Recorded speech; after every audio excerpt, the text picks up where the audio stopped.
বেড়মজুরে আপনারা দেখেছিলেন, ভিডিও গিয়েছিলেন অভিযোগ শুনতে, ভিডিওর সামনে ভিডিও সহকারী ব্রিজ ভেঙে পড়ে গিয়েছিলেন।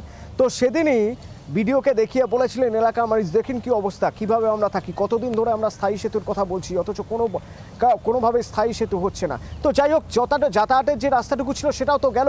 সেদিনই ভিডিও বলে এসেছিলেন দ্রুত ব্যবস্থা হবে, সেই মতো পাশেই বাঁশের সাঁকো তৈরি হচ্ছে। এই সাঁকো যদি না হতো তাহলে এ পাড়া থেকে ও পাড়ায় যাওয়া যেত না। এ পাড়া আর ও পাড়া মুখে বলছি বটে, কিন্তু দু পাড়ার মধ্যে তফাৎ কতটা জানেন?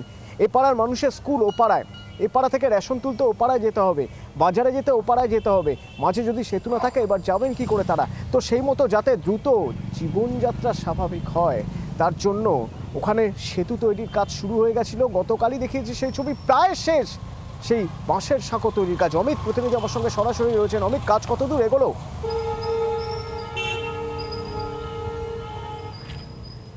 দেখো, আজকে বিকেলের মধ্যে বাঁশের সাঁকো তৈরি কিন্তু পুরোপুরি মানে সম্পন্ন হবে, অর্থাৎ আজকে বিকেলের মধ্যেই সেই কাজ শেষ হবে।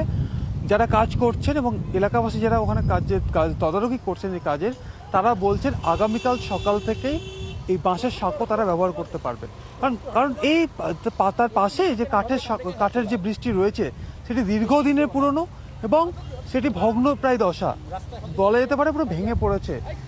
সেইটি ব্যবহার করা হচ্ছিল এতদিন ধরে। এই কারণে আন্দোলনে তাদের একটা বড় অংশের দাবি ছিল সেই ভাঙা কাঠের সেতুর জায়গায় কংক্রিটের একটা ব্রিজ তৈরি করে দেওয়া। কারণ দুটো পাড়া, একদিকে ভুজখালি, একদিকে হচ্ছে বেনমজুরের বটতলা, দুটো পাড়ার যোগাযোগের মাধ্যম ওই সেতু।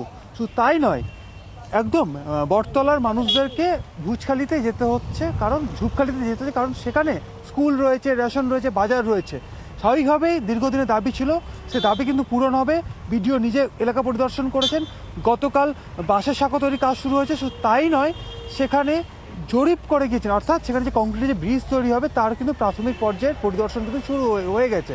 স্বাভাবিকভাবেই এলাকাবাসী যথেষ্ট খুশি, কারণ তাদের দীর্ঘদিন। এবং যারা এই সাঁকোর কাজ করছেন অমিত, এই যারা সাঁকোর কাজ করছেন তারা কি বলছেন, কতক্ষণ লাগবে, কিভাবে তৈরি হচ্ছে, এবং এই যে সাঁকোর কাজ দাঁড়িয়ে থেকে গ্রামের মানুষ দেখছেন যে হ্যাঁ সাঁকো তৈরি হচ্ছে, তারাই বা কি বলছেন শুনো। কাজটা কমপ্লিট হয়ে গেলে কালকে জনসাধারণ হাঁটতে পারবে বা স্কুলে বাচ্চা কাচ্চা যেতে পারবে, আর কোনো অসুবিধা নেই। বিডিও সাহেব বলে দিয়েছেন যে 1 মাসের মধ্যে ব্রিজটা কমপ্লিট হয়ে যাবে। এটা যাতায়াতের জন্য, জনসাধারণের সুবিধার জন্যে বা স্কুলের বাচ্চা কাচ্চা যাওয়ার জন্যে এই কাজটা ভালোই করেছে বা হয়ে যাবে। আজকে কমপ্লিট হয়ে যাবে, কালকে সবাই মানে স্বাভাবিকভাবে যাতায়াত করবে। হ্যাঁ, বিডিও সাহেব আশ্বাস দিয়ে গেছেন আমাদের এখানে চলাচলের অবস্থা খুব খারাপ, এই ব্রিজটা তৈরি করে দেবে, এই আশ্বাস আমাদের দিয়ে গেছে। খুশি? হ্যাঁ, আপাতত খুশি, যতক্ষণ না হচ্ছে খুশি না, তবে হলে খুশি হব। কেন, এর প্রতিশ্রুতি তো বহু মানুষ বহুদিন দিয়ে গেছে, কোনোদিন এই ব্রিজ হয়নি। আজ 10 বছর 15 বছর যাবত এই ব্রিজ এই অবস্থায় পড়ে আছে।